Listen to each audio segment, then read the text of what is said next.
এই ভিডিঅ'ত আমি ক্লাস 6 ৰ পৰিসীমা আৰু কালি লেসনটো আমাৰ 8 নম্বৰ পাঠটোৰ কোৱেশ্চন 3 পৰা কোৱেশ্চন 5 লৈকে সমাধান কৰিম।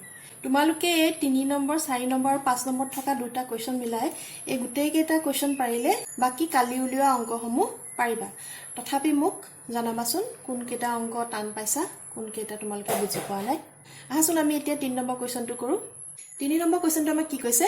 ABCD সমান্তৰালকৈ AB = 8 cm, AE 4 cm আৰু DE 3 cm হলে আচ্ছাদিত অঞ্চলৰ কালি উলিওৱা। এই গ্ৰীণ কালাৰ কৰি থোৱা ঠাইখনৰ কালি উলিয়াবলৈ কৈছে। আমি এটো কেনেকৈ কৰিম? তোমালোকে সমান্তৰালকৈ কালি সকলোৱে উলিয়াব পাৰিবা হয় না? সমান্তৰালকৈ কালি আমি ফৰ্মুলা পাতি দিলেই হয়। সমান্তৰালকৈ কালি ফৰ্মুলাটো কি আছিল? ভূমি পূৰণ উচ্চতা। এই ছবিটোৰ দৰে একে ধৰণে মই এটা সমান্তৰালক কাটি লৈছো। এতিয়া আমি এই সমান্তৰালকটো কালি উলিয়াবলৈ কি কৰিব লাগিব? এই সমান্তৰালকটো কালি উলিয়াম ভূমি পূৰণ উচ্চতা কৰি।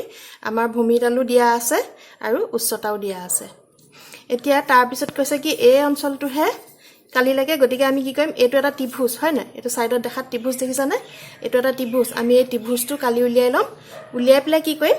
সমান্তৰালকটো কালিৰ পৰা ত্ৰিভুজৰ কালিটো বিয়োগ দিলে আমি মানে সমান্তৰালকটো কালিৰ পৰা যদি আমি এই ত্ৰিভুজটো কালি বিয়োগ দি দিও, কাটি উলিয়াই পেলাই দিও, তেতিয়া হলে আমি এই আচ্ছাদিত অঞ্চলৰ কালি পাম। বুজি পালানে? প্ৰথমতে সমান্তৰালকটো কালি উলিয়াবা, তাৰ পিছত এই ত্ৰিভুজটো কালি উলিয়াবা। ইয়াৰ উন্নতি দিয়া আছে 4 cm, ভূমি দিয়া আছে 3 cm। ইয়াৰ পৰা ত্ৰিভুজটো কালি উলিয়াবা। উলিয়াই পেলাই সমান্তৰালকৰ কালিৰ পৰা ত্ৰিভুজৰ কালিটো আমি যদি বিয়োগ দি দিও, তেতিয়া হলে আমি কি পাম? এই আচ্ছাদিত অঞ্চলৰ কালি পাম। বুজি পালানে তোমালোকে? আহাচোন কৰো এতিয়া। আমাক কি দিয়া আছে? দিয়া আছে তো প্ৰথমতে লিখি লোৱা।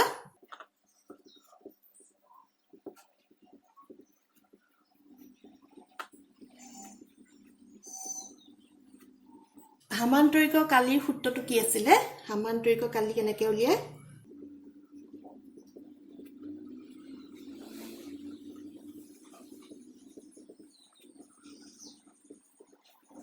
সমান্তৰালকৰ কালি = ভূমি পূৰণ উচ্চতা। এইটো সমান্তৰালকৰ ভূমি কি হ'ব? ইয়াত তোমালোকক ওপৰডাল দিয়া আছে হয় না 8 cm। কিন্তু তোমালোকে জানা যে সমান্তৰালকৰ বিপৰীত বাহুবোৰ সদায় সমান হয়। AB 8 cm হলে DC মানো কিমান হ'ব? 8 cm হ'ব। আৰু তোমালোকক উচ্চতাডাল দিয়া আছে 4 cm। আমি ফৰ্মুলাত পাতি দিলেই হ'ব। এতিয়া ভূমি কিমান চেণ্টিমিটাৰ? 8 cm।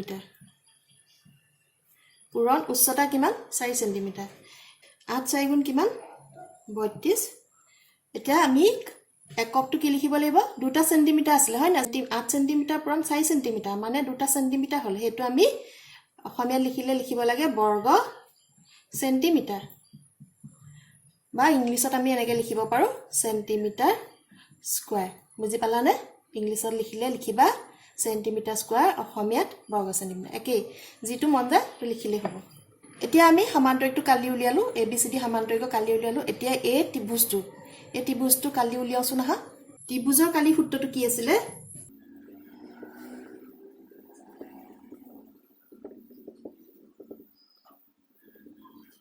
ত্ৰিভুজৰ কালি সমান হাফ ইনটু ভূমি পূৰণ উচ্চতা। ইয়াত আমাক ভূমিটো দিয়াই আছে। ইয়াত ত্ৰিভুজ মানে কোনটো বুজাইছে? ত্ৰিভুজ AED। ইয়াত লিখিব পৰা ত্ৰিভুজ AED ৰ কালি।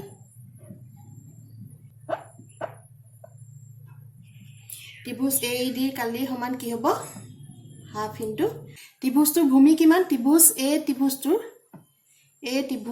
AED ত্ৰিভুজটোৰ ভূমি কিমান? এডাল আমাক কিমান দিয়া আছে? 3 সেন্টিমিটাৰ দিয়া আছে হয় না? আৰু এডাল কিমান দিয়া আছিল? 4 সেন্টিমিটাৰ। গতিকে ত্ৰিভুজটোৰ ভূমি কিমান হ'ব? 3 সেন্টিমিটাৰ পূৰণ উচ্চতা কিমান হ'ব? এডাল 4 সেন্টিমিটাৰ। ইকুৱেল টু কিমান হ'ব? হাফ ইনটু 3 4 গুণ কিমান? 12 ইকুৱেল টু 6। কালি হোৱাৰ লগে লগে এককটো কি হ'ব? সেন্টিমিটাৰ স্কয়াৰ হ'ব। সদায় কালিবোৰ কি হয়? বৰ্গ সেন্টিমিটাৰ হয়। কিয় হয় গম পালা নহয়? 3 সেন্টিমিটাৰ পূৰণ 4 সেন্টিমিটাৰ, 2 সেন্টিমিটাৰ পূৰণ হ'ল। গতিকে এটো কি হ'ব? বৰ্গ সেন্টিমিটাৰ হ'ব। ইংলিছত লিখিলে কেনেকৈ লিখিবা? Centimetre square. এটাকে আচ্ছাদিত অঞ্চলৰ কালিটো কি হ'ব? ইয়াত লিখা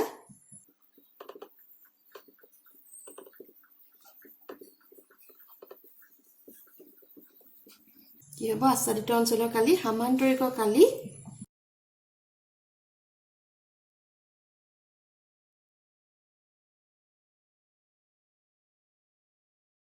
সামান্তৰিকটো কালি কিমান পাইছিলোঁ ABCD সামান্তৰিক কালি পাইছিলোঁ 32 বৰ্গ সেন্টিমিটাৰ 32 মাইনাস ত্ৰিভুজটো কালি কিমান পালো 6 সেন্টিমিটাৰ স্কয়াৰ ইকুৱেল টু কিমান হ'ব 32 পৰা 6 বিয়োগ দিলে আমি কিমান পাম 26 সেন্টিমিটাৰ স্কয়াৰ এটোৱে হ'ল তোমালোকৰ আনসাৰ 4 নম্বৰ কোৱেশ্চনটো কি কৈছে এটা ত্ৰিভুজৰ ভূমিৰ দৈৰ্ঘ্য 40 সেন্টিমিটাৰ আৰু ইয়াৰ উচ্চতাৰ দৈৰ্ঘ্য 12 সেন্টিমিটাৰ হলে ত্ৰিভুজটোৰ কালি নিৰ্ণয় কৰা আহাচোন আমি কৰো আমি এটা মোটামুটিকে ত্ৰিভুজৰ চিত্ৰ আঁকি লওঁ কোৱেশ্চনটোত কি কৈছে যে ভূমিডাল 40 সেন্টিমিটাৰ আৰু কৈছে উচ্চতা 12 সেন্টিমিটাৰ মানে এডাল 12 সেন্টিমিটাৰ ত্ৰিভুজটো কালি নিৰ্ণয় আহাচোন আমি এতিয়া কালি নিৰ্ণয় কৰো লিখা দিয়া আছে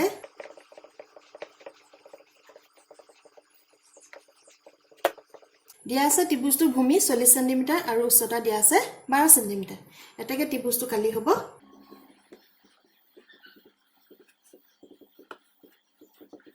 ত্ৰিভুজৰ কালি সূত্ৰটো কি আছিল হাফ ইনটু ভূমি পূৰণ উচ্চতা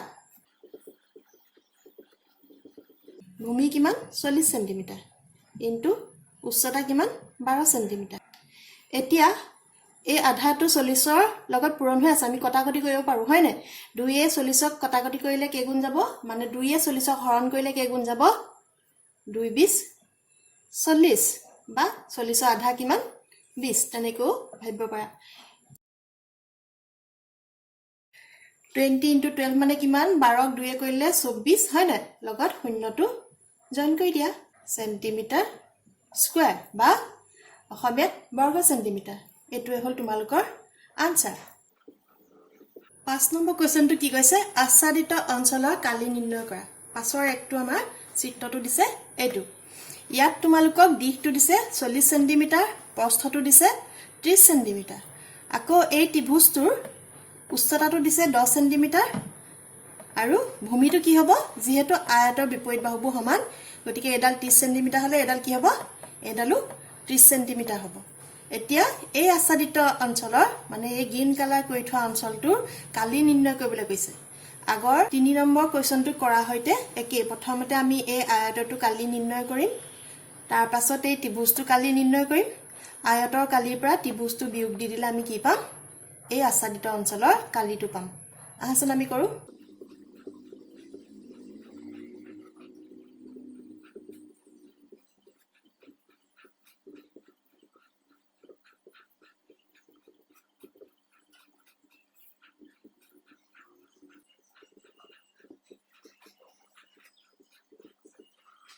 দিয়া আছে আয়তটোৰ দিশ 40 সেন্টিমিটাৰ প্ৰস্থ 30 সেন্টিমিটাৰ আৰু ত্ৰিভুজটোৰ উচ্চতা কিমান দিয়া আছে 10 সেন্টিমিটাৰ আৰু ত্ৰিভুজটোৰ ভূমি কিমান হ'ব 30 সেন্টিমিটাৰ এটো লিখিও লব পাৰা ত্ৰিভুজৰ ভূমিটো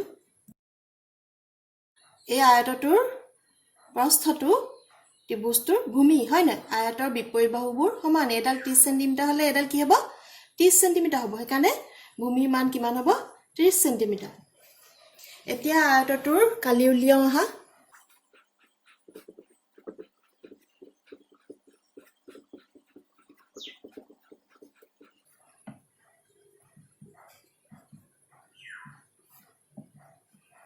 (40 into 30 equal to কিমান হ'ব 12 আৰু 0.0 সেন্টিমিটাৰ স্কয়াৰ আয়তৰ কালি সমান দিশ পূৰণ প্ৰস্থ আমাক দিশ দিয়া আছে 40 সেন্টিমিটাৰ প্ৰস্থ দিয়া আছে 30 সেন্টিমিটাৰ 40 এ 30 এ পূৰণ কৰিলে আমি পাম 1200 আৰু সেন্টিমিটাৰ দুটা পূৰণ কৰাৰ কাৰণে পাম আমি বৰ্গ সেন্টিমিটাৰ বা ইংলিছত লিখিলে লিখিব পাৰা সেন্টিমিটাৰ স্কয়াৰ অসমীয়া লিখিলে লিখিবা বৰ্গ সেন্টিমিটাৰ ত্ৰিভুজটোৰ কালি কিমান হ'ব ত্ৰিভুজৰ কালি আমি কেনেকৈ উলিয়াও হাফ ইনটু ভূমি পূৰণ উচ্চতা আমি ভূমি কিমান পালো এই ত্ৰিভুজটোৰ ভূমি কিমান বুলি কৈছিলো 30 সেন্টিমিটাৰ আৰু উচ্চতা কিমান 10 সেন্টিমিটাৰ পূৰণ কৰিলে কিমান পাম আমি 30 এ 10 এ পূৰণ কৰিলে আমি পাম 300 আৰু 300ক 2 ৰে হৰণ কৰিলে পাম আমি 150 150 যেহেতু কালি ইয়াৰ এককটো হ'ব সেন্টিমিটাৰ স্কয়াৰ বৰ্গ সেন্টিমিটাৰ এতেকে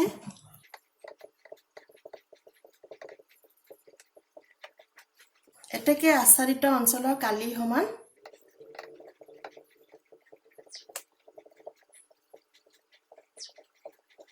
এতেকে আচ্ছাদিত অঞ্চলৰ কালি সমান আয়তৰ কালি বিয়োগ ত্ৰিভুজটোৰ কালি আয়তৰ কালি আমি কিমান পাইছিলো 1200 সেন্টিমিটাৰ স্কয়াৰ বিয়োগ ত্ৰিভুজটোৰ কালি কিমান পালো 150 সেন্টিমিটাৰ স্কয়াৰ 1200 ৰ পৰা 150 আমি বিয়োগ দিলে কিমান পাম 1050 বৰ্গ সেন্টিমিটাৰ বা সেন্টিমিটাৰ স্কয়াৰ এটোৱে হল তোমালোকৰ আনসাৰ পাছৰ দুইটো চিত্ৰটো হৈছে এটো ABCD এটা বৰ্গ ইয়াৰ মাজত এটা ত্ৰিভুজ আছে এতিয়া কৈছে এই ত্ৰিভুজটোৰ কালি নিৰ্ণয় কৰিব লাগে তোমালোকে ত্ৰিভুজৰ কালি নিৰ্ণয় কৰিব জানা হয় না ত্ৰিভুজৰ কালি সূত্ৰটো কি আছিল হাফ ইনটু ভূমি পূৰণ উচ্চতা এই ত্ৰিভুজটোত এতিয়া তোমালোকক উচ্চতা দিয়া নাই কিন্তু আমি জানো যে বৰ্গৰ বাহুবোৰ সদায় সমান্তৰাল হয় মানে সমান অন্তৰৰ মুৰে মুৰে যায় গতিকে আমি ইয়াৰ মাজত যদি এডাল উচ্চতা টানিলো হেতেন উন্নতি টানিলো হেতেন তাৰ উচ্চতা কিমান হলতেন এই 10 সেন্টিমিটাৰ হলতেন যেহেতু ABCD এটা বৰ্গ গতিকে ত্ৰিভুজটো উচ্চতা কিমান হ'ব 10 সেন্টিমিটাৰ আৰু ভূমি কিমান হ'ব 10 সেন্টিমিটাৰ বুজি পালানে